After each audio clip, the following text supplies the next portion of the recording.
Our basic knowledge on force and pressure is already completed. Our basic chapters, the contents. Now we will discuss about some application based questions from this chapter. First one is knife. Okay. First and second questions are of same order, and third and fourth are of same order. I will discuss. I will discuss about one, and you have to write the answer about the other. Knife. One edge is thicker, right?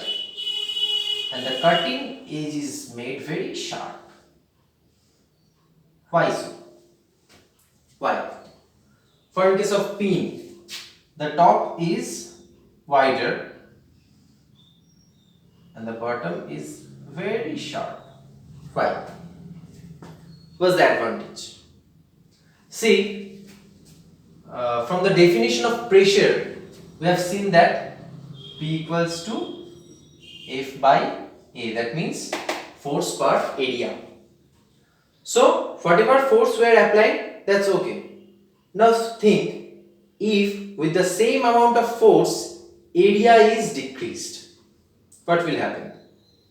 With the same amount of force, area is decreased, what will happen? Pressure will increase. Definitely, na? See, suppose we are applying 25 Newton of force. 25 Newton of force by an area of 10 units square, okay? 10 meters square, whatever. What will be the pressure? 2.5 Pascal, right? Now think, if this area is lowered to 5, the force is same 25 Newton, but the area is lowered to 5 meter square. What will be the amount of pressure? 5 Pascal. See, that means when with the same force area is decreased, pressure will increase. The same thing happens here. The cutting edge or the piercing edge is very sharp. That means its area is decreased very less area. So what will happen? With the same force, it can pierce more as the pressure increases. In this way, you have to write these two answers. And I think I have discussed already this dams and bubbles concept. This depends on pressure, depends on depth. At greater depth, the pressure will be great, and at top, pressure will be low. So, based on these two these two concepts, you have to write the 4 application-based questions. Okay.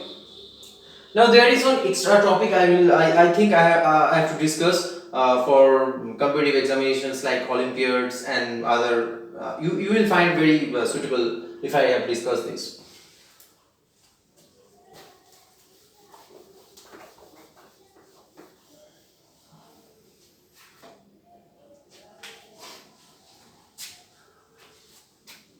I haven't covered Newton's laws of motion till now, but from Newton's laws of motion, we get a definition of force that you have to know. What is that? Force equals to mass into acceleration. Okay, let me write in full.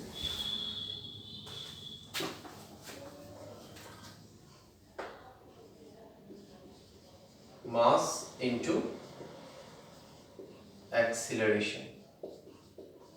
Okay, that is m into a. What is acceleration?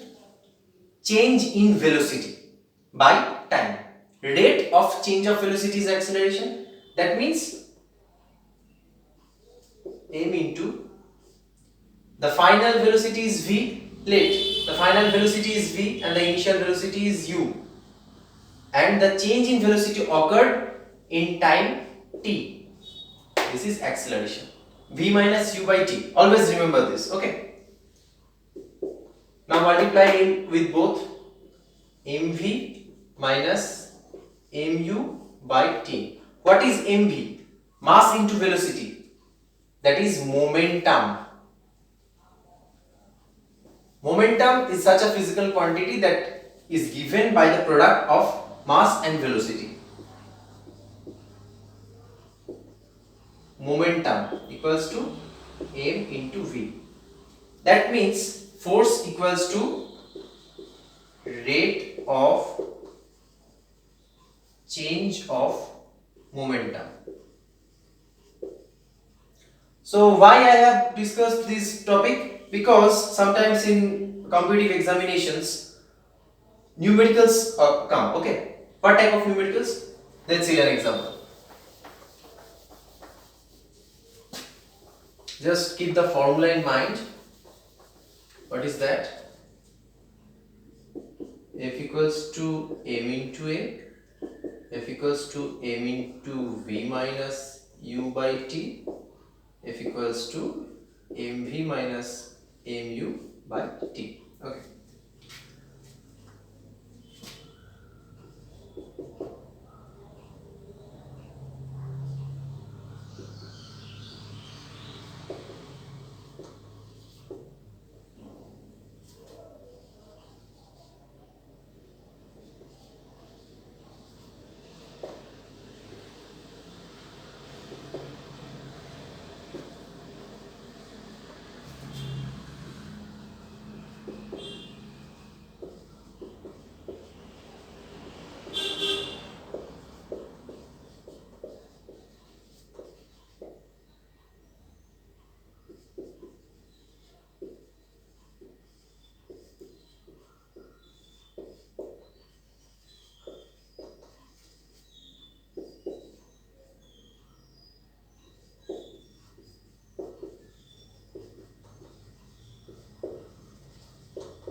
Okay, what's the question? An object of mass 10 kg is moving at a velocity of 25 km per hour. How much force is required to stop that object in 18 seconds? Okay. See, since I have just told you this formula, it's very easy. Just you have to put all these things in their places. So, but for any numerical, follow this approach. At first write what are given and what is to be found. Then you will easily remember what formula is required for this particular numericals. Okay. Given. What are given? M. Given how much? 10 kg. V. Given how much? 25 km per hour. U. Given. Not given. क्या बोला गया है? To stop that object. That means velocity turn to zero. Move नहीं कर रहा है, no velocity. So u equals to 0. And t 18 second. M V U T. Everything is given. You have to find f. That's very easy. But there is a twist. What twist? For any numerical in any subject, always convert all the given entity to same unit. See, mass 10 kg. That means it is in SI. No issue. Time 18 seconds. Second. That means it is in SI. No issue. Velocity 25 km per hour. For SI, what is the unit of velocity? Meter per second. So we have to convert this 25 km per hour into meter per second. For that, I am telling you a shortcut.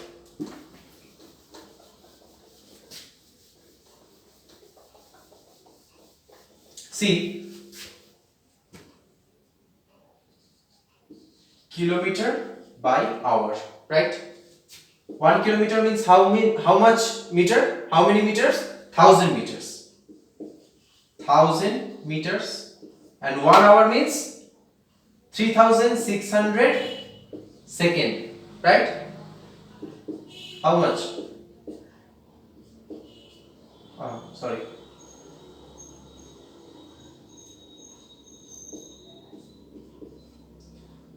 Five by 18 meter per second.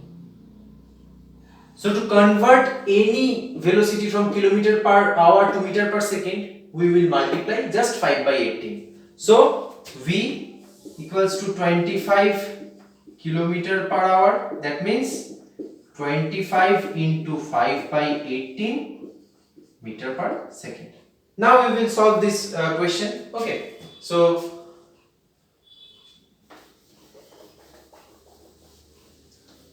F equals to M means 10, V means how much? V means 25 into 5 by 18 minus U means 0 by T means 18. Just solve this. These are the some types of questions that often comes in competitive examinations, and if you practice one or two such type of question, then you will find it very easy to solve this type of question. Okay. So our topic force and pressure is completed. Now if you find any question you can't understand, or if you want to know any kind of answers regarding this topic, then just comment me and I will provide you the answers. Okay. Thank you.